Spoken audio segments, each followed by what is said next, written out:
बहुत सारे पेशेंट का ये सवाल होता है कि दांतों पे जो उनका खर्च है वो कम किए कैसे किया जाए या फिर उससे बचा कैसे जाए, क्योंकि बहुत सारे पेशेंट परेशान है, दांतों की प्रॉब्लम्स बढ़ती जा रही हैं, खर्चा बहुत ज्यादा आ जाता है। तो उससे उसको कम कैसे किया जाए और बचाया कैसे जाए, ये सारी वीडियो सीरीज में मैं आपके साथ बात करूंगा।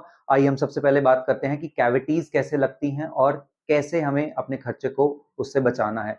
ये स्टेजेस होती हैं दांतों में कैविटीज लगने की। ये आप देख पा रहे होगे, जैसे पिक्चर में क्लियर है, ये फर्स्ट स्टेज पे दांत में कीड़ा थोड़ा सा लगा हुआ है, उसके बाद वो कीड़ा बढ़ता है। पेशेंट को इनिशियल स्टेजेस पे पेन नहीं होता है, तो पेशेंट को पता ही नहीं है, पेन भी नहीं हो रहा, तो डेंटिस्ट के पास चेकअप नहीं कराता है। देन फिर उसके बाद स्टेज बढ़ती है कैविटी की, दांत थोड़ा सा सेंसिटिविटी होने लगती है, पेशेंट को ठंडा गर्म लगता है, तो पेशेंट वो भी सेंसोडाइन वगैरह टूथपेस्ट या कोई और टूथपेस्ट करके उसको भी बंद कर देता है।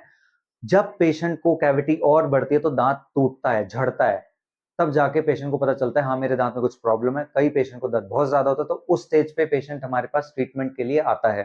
तो सबसे पहले मेरी राय ये होगी कि आप रेगुलर चेकअप कराइए। उस स्टेज का इंतजार मत कीजिए कि जिस स्टेज पे आपको बहुत ज्यादा दर्द हो। अगर आप रेगुलर चेकअप कराते हो, साल में एक बार, 2 साल में एक बार, 3 साल में एक बार, तो आप इस तरीके की इनिशियल स्टेजेस की कैविटीज को पकड़ सकते हो और अपना अर्ली स्टेज ट्रीटमेंट ले सकते हो। तो इससे आपका बहुत सारा पैसा बचेगा। जैसे कि आप इस इमेज में देख पा रहे हो कि अगर हम अर्ली स्टेज पे ट्रीटमेंट करते हैं तो यहाँ पे आपका खर्चा कम है।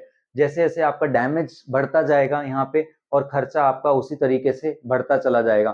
तो इनिशियल स्टेज पे आपका कम खर्चा आता है क्योंकि वो ट्रीटमेंट का स्टेज कम ही है, प्रॉब्लम भी कम है। और अगर आप उस स्टेज को पार कर जाते हो, कैविटी बढ़ जाता है, पेन में आते हो, तो रूट कैनाल का खर्चा ऐड हो जाता है। देन फिर रूट कैनाल के बाद बहुत सारे केसेस में डेंटल क्राउन लगाना पड़ता है, कैप जिसे हम बोलते हैं, उसका खर्चा जुड़ जाता है। और कई बार पेशेंट रूट कैनाल की स्टेज तक भी नहीं आता और उसके बाद आता है, तो उस केस में दांत निकालना पड़ता है और दांत में इम्प्लांट का खर्चा जुड़ जाता है। तो इम्प्लांट एक्सपेंसिव होते हैं। तो अगर आपको ये सब खर्चे बचाने हैं तो अर्ली स्टेज ट्रीटमेंट आप जरूर कराइए, सो दैट आपके थाउजेंड्स ऑफ मनी और फ्यूचर में होने वाले दांत जो डैमेज हो रहा है वो कम किया जा सके और आपकी पॉकेट पे कम लोड आए।